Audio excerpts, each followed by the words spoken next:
South Africa and Australia, folks, Rugby Championship gets back underway this weekend from Adelaide, of all places. It's not the most common ground we see rugby union being played at, but it is going to host an early kickoff as well. I've only just realised it's a 3 o'clock local kickoff, so you guys in South Africa are going to have to be getting up pretty early to catch this one. But we'll go through some lineups, some stats and predictions, and you guys can let me know your thoughts. Remember, for you guys in the States, Rugby Championship is on Flow Rugby, so a link down in the description if you want to catch the Rugby Championship games, plus the top 14's on, the NPC's on, all kinds of rugby for you guys in America. But the Wallabies have got some guys back from injury, which is a change. It's usually listing off the bunch of guys that are unavailable, but happily for them, they've got several guys who are pretty important members of the team who are back fit, which is, as I said, a bit of a welcome change. So, Slipper, Fainga'a and Alaalatoa is the front row. Slipper is the only survivor from the starting front row from the last game over in Argentina. He is still captain, and Fainga'a and Alaalatoa are both back into the side from injury. So, happy days for the Aussie front row being slightly bolstered there. And then Arnold and Matt Phillip are the locks. So, Matt Phillip comes in to start this week. He was dropped for that second Argentinian test, but he is back. So it's a largely changed type 5, to be fair. And then Holloway, McReight and Valetini are the one area of stability for the forwards, with those guys being unchanged from that last game. So yeah, you got to think up front is going to be an interesting one, and especially in terms of experience, I think the front row is the one area of the two lineups where the Wallabies actually have more caps than their Springbok opponents. I think the Springboks have pretty much named their Rugby World Cup final winning back row, whereas you got Holloway and McReight and Valetini, who aren't exactly the most experienced at test level. But front row is going to be the one area where the Wallabies have got the caps. Do they have the power? Kind of have to wait and see. Nick White and Lolesio are the 19 combo. There's a lot of talk about the number 10 jersey. Quade Cooper being injured. James O'Connor not even being in the Wallabies squad at the moment. Got dropped. Bernard Foley being called back in, but not used. So it does go to Lolesio, which I feel like is the sensible choice here.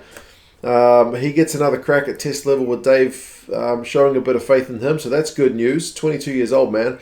The guy's got a heap of potential. Just give him some guidance, give him some instructions, and see if he can do the business. Paisami and Ikitau are the midfield, so Paisami is back. Remember, he missed the last game as well. I think it was concussion for him, was it? It's also a bit of good news. Ikitau has been genuinely one of the better players of the Rugby Championship as a whole. I always think he looks better with Koroibete beside him, but obviously no Koroibete for an extended period. Ikitau has still been looking pretty good. The wings and the back three generally, you think it's going to be a pretty big area for the Wallabies because they struggled there last time against the Argentinian kicking game. Remember, the Argentinians kicked it a lot at them in the last game, and they can expect more of the same from the Springboks. So Tom Wright moves to the right wing. You've got Marika, Koroibete still on the left wing, and then Reece, Hodge at 15. When I think of a secure pair of hands at the back, I don't necessarily think Reece Hodge, but he does have a huge boot. So it'll be interesting to watch the positioning as to whether Tom Wright is fielding more of the ball than Reece. I mean, Reece is a big guy, but I feel like his hands sometimes let him down a wee bit. But you can't doubt the power in that big boot of his. So, Dave Rennie basically said in the press conference that he expects to see a bit of kicking out of him. So I think generally we can expect to see the Wallabies kicking a wee bit more. Bench-wise, Porecki and Seo also back in alongside Tupou, who's on the bench. So, Porecki's not got a heap of caps, but he's a really experienced guy. So I think front row-wise, starting in on the bench, you'd have to be pretty happy if you're a Wallabies fan to have most of your big guns back. Swain, Leota and Samu are the three other forward replacements. So it's 6 forwards on the bench for the Wallabies this week. I guess they're expecting a big battle up front. And then McDermott and Kellaway are the other two. They are the back replacements. So Kellaway can essentially cover the midfield and the outside back. So and he's coming back from injury too. So Dave kind of said they're going to manage his minutes from the bench. So yeah, some guys still miss out. Vunivalu is kind of becoming a very similar player to Roger Tuivasa-Sheck for the All Blacks, like the former league convert who can't really get much in the way of minutes. But Rennie basically said he's not quite ready. He's going to play some club footy. I mentioned Bernard Foley, still not quite test match ready. And guys like, Fa'amasili, Pollard, Lonergan, all these guys essentially replaced by guys back from injury. Petaia, O'Connor, Foketi kind of dropped as well. So, yeah, bit of changes from the Wallabies. We'll see how they are able to go. Remember, 7th in the world for them is about as low as we ever see them, so they'll be wanting to get a win. I mean, in a world rankings doesn't matter that much in the scheme of things, but they would rather be up higher than 7th anyway. For the South Africans, interestingly, they've done away with the 6-2 split for this game. They've gone with 3 backs, with Jacques Nienaber essentially saying that it's a tactical thing for them. They think the 5-3 is going to work better. It probably doesn't help for them that the 6-2 in the last 2 games has kind of been called upon to make a back replacement within the first kind of 5 minutes. So that's the one risk about the 6-2. So maybe a slightly more conservative approach, but I mean, surely Lightning wouldn't strike 3 times in a row. Ox, Dweba, and Malhuba are the starting front row. So that's unchanged from last time. There's obviously a bit of a question mark about Dweba starting ahead of Marks, but Jacques Nienaber kind of spoke to it a bit more, saying that they're kind of a unit. He picks these front row units rather than necessarily kind of individual players. So Oxenchair Dweba and Malhuba are the front row starting unit, and then Marks, Kitsoff, and Koch are the kind of bench unit.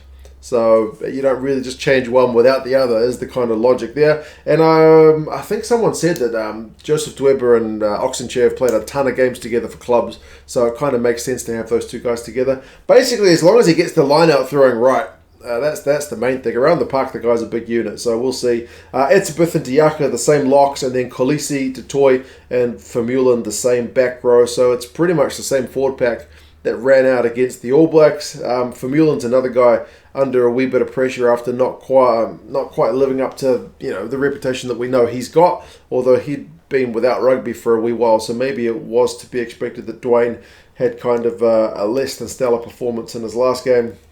The whole thing about class being permanent and form being temporary, right, kind of comes to mind there. Faf de Klerk and Andre Pollard, the World Cup combo 9-10 resumes. Faf's back fit after going through his return to play protocols, getting concussed in that first game, so good to see him back. Pollard continues on, although you do have Elton Yankees on the bench. He's not had a lot of rugby in him either.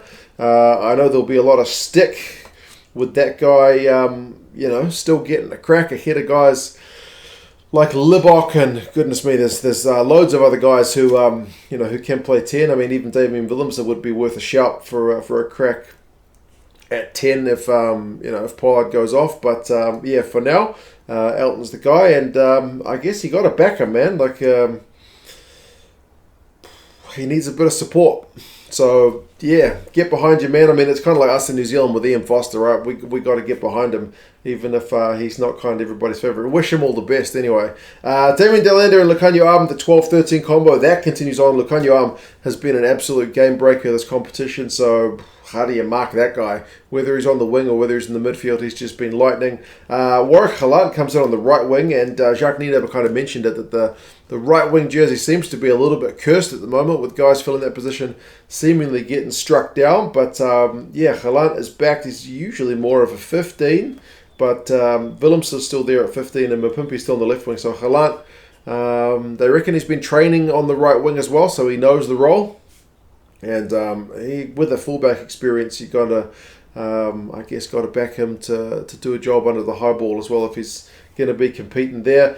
Frans Steyn is the guy who comes back into the 23 jumper.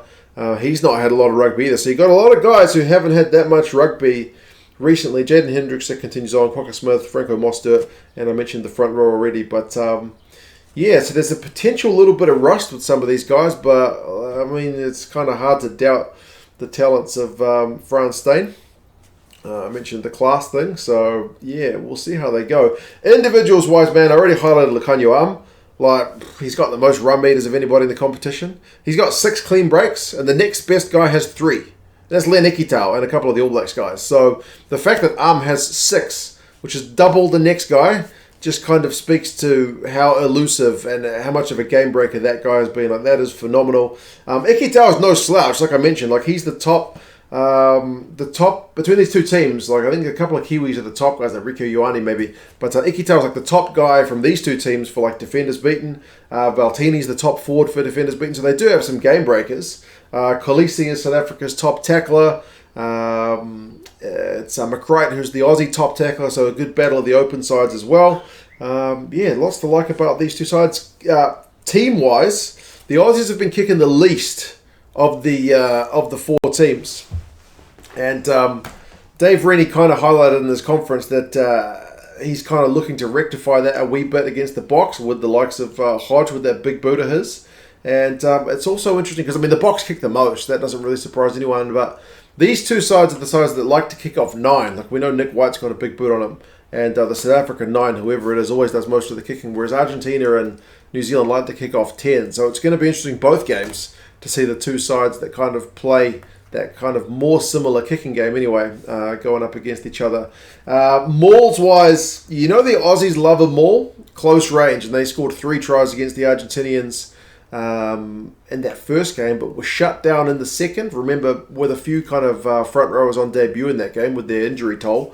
So South Africa's maul defence will be interesting, but the South Africans love a maul. To put it into context, the South Africans, I think, have mauled 20 times in the Rugby Championship. I think it was like 12 and 8 across the 2 games. The other 3 teams together have 23 mauls. So the South Africans love a maul. They didn't get any tries from it, but they got a fair bit of field position from it, getting like 10, 20 metres here and there. The All Blacks didn't concede any tries from it, but yeah, you got to think either side's maul, if it fires, is going to put the other one under the pump a wee bit, whether it's Australia getting tries or whether it's South Africa doing the reverse. So yeah, going to be a really fun one to watch in that regard, because Dan McKellar's a pretty good forwards coach. But speaking of forwards, the South Africans haven't scored any tries from forwards yet. It's bizarre. I know they score a lot of tries from the backs, but yeah, I think it's 4 tries. Is it all from the outside backs? Because Arm's been playing on the wing when he had to fill in for Jesse Creel. So, interesting times. I'm really, really looking forward to this one between these two sides. And, their recent record is pretty fascinating. Like, you can see it's 3-2 of the last 5 to the Aussies. And between these two sides, it just seems to be whoever is at home gets the win. I don't think the Boks have won in Australia since, 2013. They did get a draw in 2017, but that's a long time, but we're not getting a win. That's almost a decade. They came close. Remember Quade Cooper with that penalty to win 28-26 in their first game on the Gold Coast last year. But, yeah, man, these sides, just whoever's at home gets the win. Brisbane, 23-18 to the Aussies. Port Elizabeth, 23-12 to the Boks. Joburg, 35-17 to the Boks. 28-26 Gold Coast, and then 30-17. That's the most recent one. In Brisbane last year. So Adelaide is not one that they play at a lot. It's an oval ground, which is not the easiest on the eye for a rectangular sport. But we'll see how things go. Average score across the last 5 games is 24-22 to the Boks. But as I said, Australia has absolutely not been a happy hunting ground for them in recent times. That being said, they are the favourites, the Boks. With the bookies, they are saying by 3. And with the Rugby Forecast algorithm, they're saying by 5. So the Wallabies are underdogs for this one. Paul Williams is the ref from New Zealand. He's not my dad's favourite, but anyway, we'll see how things go this weekend, folks. Who are you looking out for? How do you see this one going? Do you think the Boks can kind of break that drought of away wins in Australia, or do you think the Wallabies, with their some of their big guns being back, still no sign of Michael Hooper just yet, but a lot of their big guns are back? You see them being too good at home? You guys let me know your thoughts, and I'll talk to you guys again soon. See you later.